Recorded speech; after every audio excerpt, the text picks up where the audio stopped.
Hey, how you doing? This is RJ. I mentioned briefly in my last video people asking me the question, what's the point to your videos? And really, the point to my videos is to start a discussion. And it can be a discussion with anybody. It can be a discussion with me or other people in the comments, or an internal discussion of your own to get you to think about these things. That's an internal discussion. That's why at the end of all of my videos I say, hopefully I've given you something new to think about. Because if I did, then a discussion has started and the purpose for my video has been fulfilled. And we need to have those discussions, even if it's within ourselves. Even if it's positive or negative, it doesn't matter. That discussion, I think, needs to be had so we can all figure out what kind of comics that we like and what actually makes a healthy, good industry and what we are going to support in the industry that is there now. Because we are actually making a change with our buying power. You can see it happening slowly, but a change is happening. And I think the more we know about what we actually like and why we actually like it or dislike it, then that is going to make you more discriminatory when you buy. You are going to choose something you know you really like. And in choosing what you see as those better products, hopefully we will promote better products and change the industry from what it is now into a healthy industry again in some form.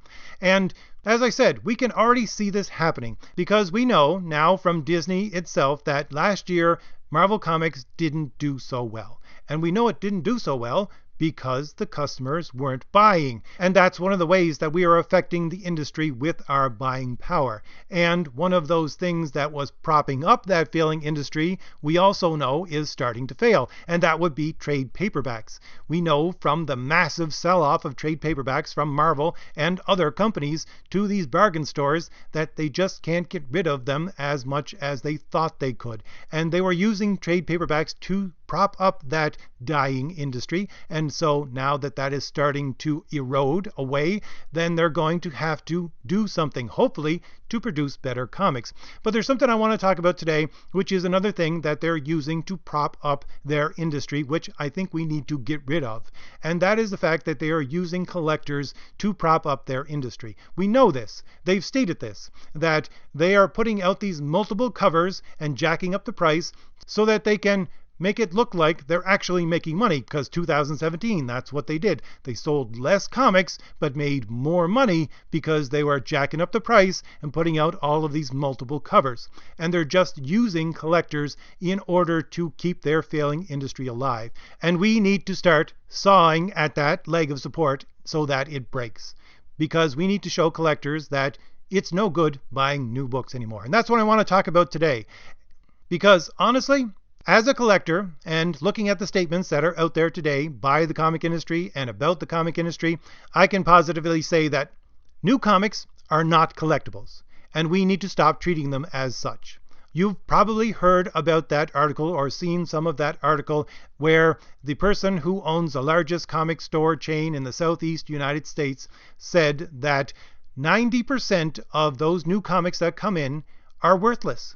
Basically, what he said was that after 3 months, all of that new stuff that's coming in, only about 10% of it is actually worth something. The other 90% is worthless after 3 months. And here's where I want to start talking about collecting, because I would say there's two different kinds of collectors. Number one would be people who think they're going to make money off of comics, and number two would be people who say things like, I just enjoy having this in my collection. Now, quite honestly, I don't know what that last statement actually means. Quite honestly, I don't. If it means that I like having it in my collection because I get to read it again, because I know it's there, and if I want to read it again because it's a good story, it's beautiful art, it's a beautiful piece of art itself, that would be my only guess of what that actually means. So I want to talk to both of those kind of collectors, because honestly, what is being put out today are not collector's items. So first of all, if we look at this statement from this fellow who runs the largest comic shop chain in the Southeast United States, his statement is that only 10% of what actually gets put out today is worth anything after 3 months. All right, so let's put that in numbers and start looking at this number-wise. So we'll say 10 out of every 100 comics that comes out are actually worth something. Now, you might say to yourself as a collector, well, that's pretty good odds. That's 1 in 10. I should be able to get something out of that. But there are a lot of other factors that you've got to think about when you're looking at that 1 in 10, when you're looking at that 10 in 100 comics. What else do you have to factor into this? Well, first of all, you have to factor in what he's saying. What does actually worth something mean? Well, actually worth something simply means it doesn't fall in price.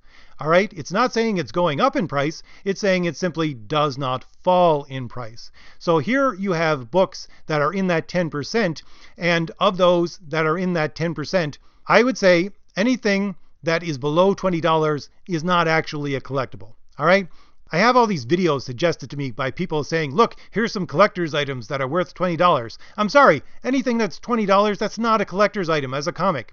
I mean, if I go to the bookstore and buy a paperback, and I pay taxes and everything for it, that's like $20. What do I do when I'm done reading it? I throw it in the garbage can, or I give it to someone if they want to read it. I'm not going to resell it. If I take it to the used bookstore, they're going to laugh at me. You throw it away. Or look at it this way. If you go to a fast food restaurant, I'm not talking a nice restaurant, I'm talking McDonald's or something like that, and you're hungry and you want to have a meal, are you going to spend $20? Most probably. So a $20 comic book is not a collectible.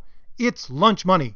That's what that is. So I would say that anything above $20 you could call a collector's item. So I would also say as a collector, if we're looking at that 10%, that 10 out of 100, how many of those books would actually get above the $20 mark? I would say about half. And I think I'm being really generous when I say about half. So that number now gets knocked down to 5 in 100. And again, as a collector, what actually defines a collector's item? Well, usually a collector's item is something that continuously goes up in price. Because I have plenty of things from the 90s that used to be worth a lot of money in the 90s, which are now worthless, like my Spawn collection. And the reason why they go up in price and continually go up in price is one of two things. They either have a first-time appearance of a character that people love and will continue to love for years and years to come, or there is such a good story and good art that it is just a beautiful book that will continue to have an impact on readers for years and years to come.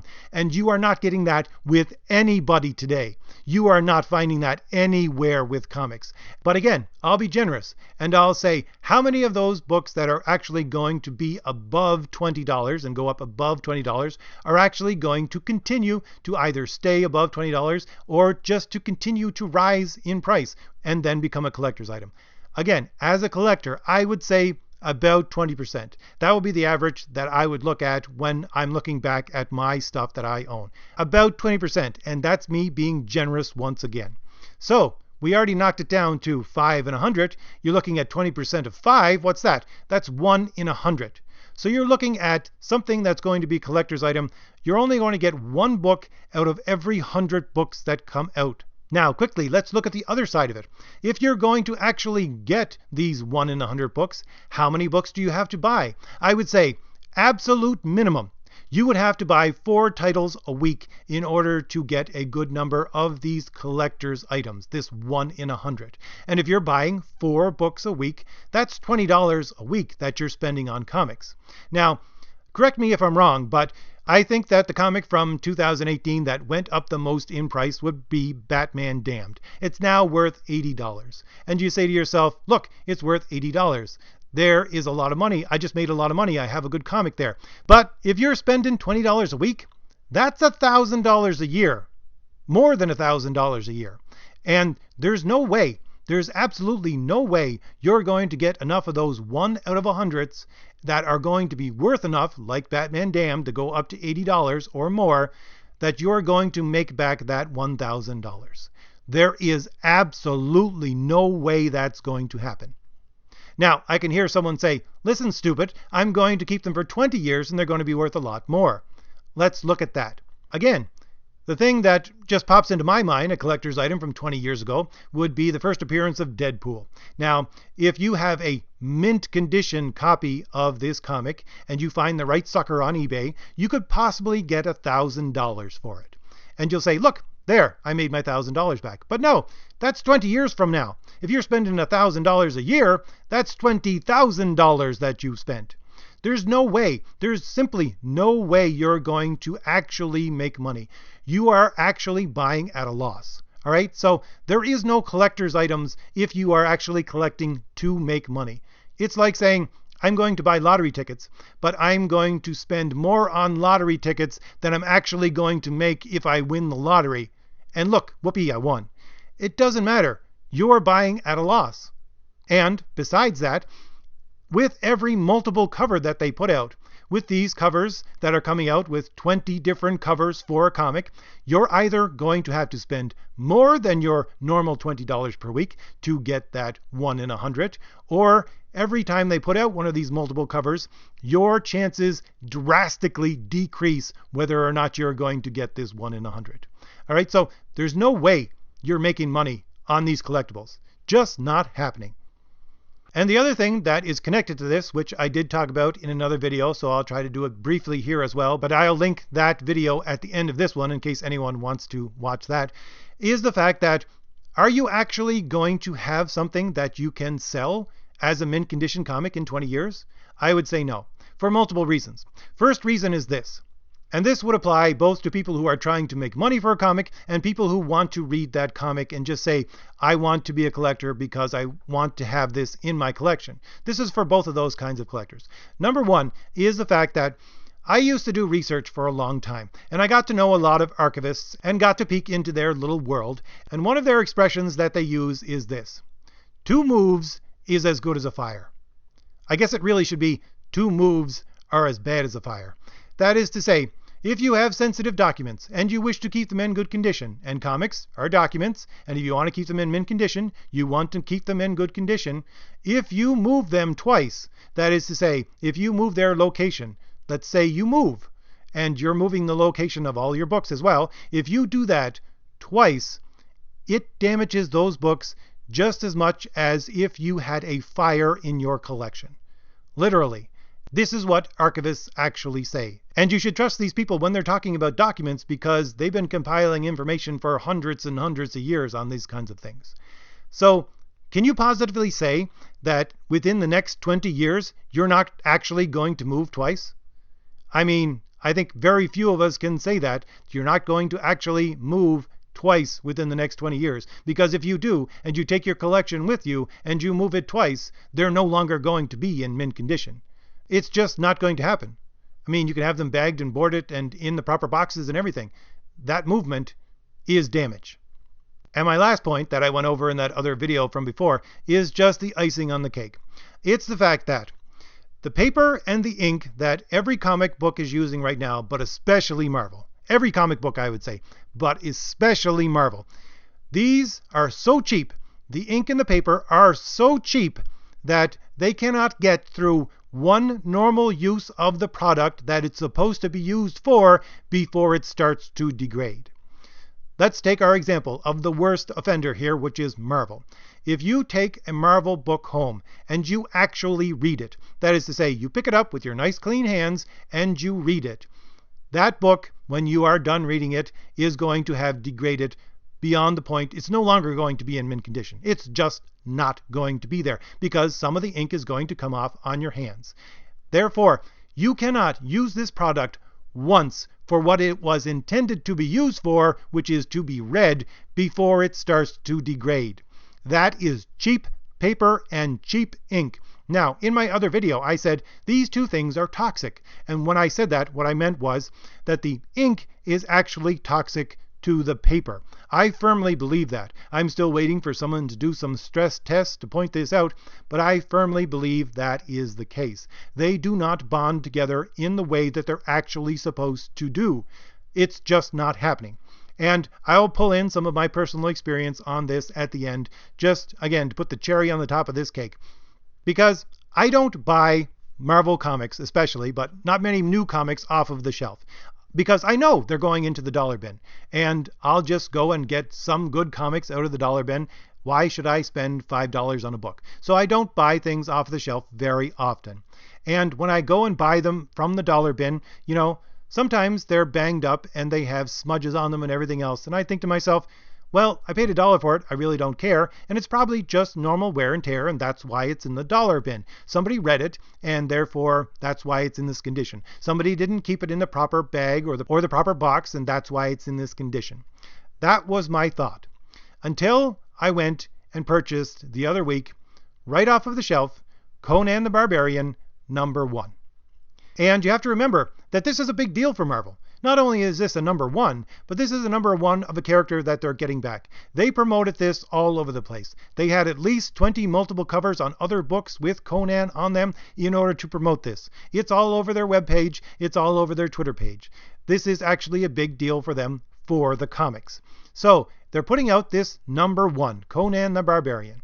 And me, as a collector, I don't take the first comic on the shelf. I go at least 3 deep, and then I pick out a good one that I make sure has no wear and tear on it, one that doesn't look like it has any stress from either heat or cold, and I go and I bring it up to the cash register, and I put it in a bag and back it, and I buy it, and I bring it home. That's what I do because I used to be a collector, and it's just ingrained in me to do that. And that's what I did. And I brought this book home. And when I read it, as a collector, I set it down on a table and I don't touch it as much as possible because I know it's a Marvel book and I don't want the ink coming off of my hands. You know, I only touch it to turn the pages. That's it, as it's laying there on the table. As I read this book for the first time, this is a book I bought brand new off of the shelf. Some of the pages were stuck together. Literally. Some of the ink had already started to bleed off of the page and had stuck one of the pages to another page, and it happened multiple times. This is the condition of the damn book after it had been sitting on the shelf for a week. And here's the thing. I know it was the ink bleeding off of the page because I'm looking at the page and I can see it, especially in the word balloons. Some of the word balloons are faded. The ink is not binding to the paper the way that it actually is supposed to do, because that's what publication is, right? You take these materials, this ink and this paper, and they're supposed to bond together so that it becomes something that is readable. This is not happening with these books. It is starting to degrade before anyone actually picks it up to read it after a week. How much degradation do you think is going to happen to these books after 5 years, 10 years, 20 years? There is no way. There is absolutely no way these books are going to be in mint condition in 20 years. I don't care how many bags you put around it. I don't care how many backs you put on it or how many boxes you put it perfectly in and put it in a temperature controlled room. You cannot stop the ink from touching the paper. And this is what's causing the degradation. The ink touching the paper. So if you're one of those people who want to buy these as collectibles because you think they're going to be worth money, they're not, because they're not going to be in mint condition even if you pick them up after a week off of the shelf, let alone 20 years from now. And if you're one of those people who just want them in your collection because you want to read them again, how inclined are you going to be to pick this book up and read it again when you know that it is in such poor quality, and every time you pick it up to read it, you're going to cause even more massive amounts of degradation to this book? So what am I saying? Am I saying stop being collectors? No, that's not what I'm saying. I'm saying stop being collectors of new books. It's not worth it. You're not going to make any money. It's not going to add to your collection in any way. Stop buying new books for collector's items. They're not collector's items. They will never be collector's items. If you want to still be a collector, go back and find those issues in the backstock that are $20 or $5 and say to yourself, I think this is going to be worth something more in the future. Go find those books. And when you do that, if you still want to be a collector and do that, you are not supporting this garbage industry that we have right now for comic books, but at the same time, you are supporting your local comic store, and both of those things is what we need. So, hopefully I've given you something new to think about. If I did, hit like, hit the shield in the lower right-hand corner of your screen to subscribe, and leave me a comment, positive or negative. All right, I'll see you later. Bye.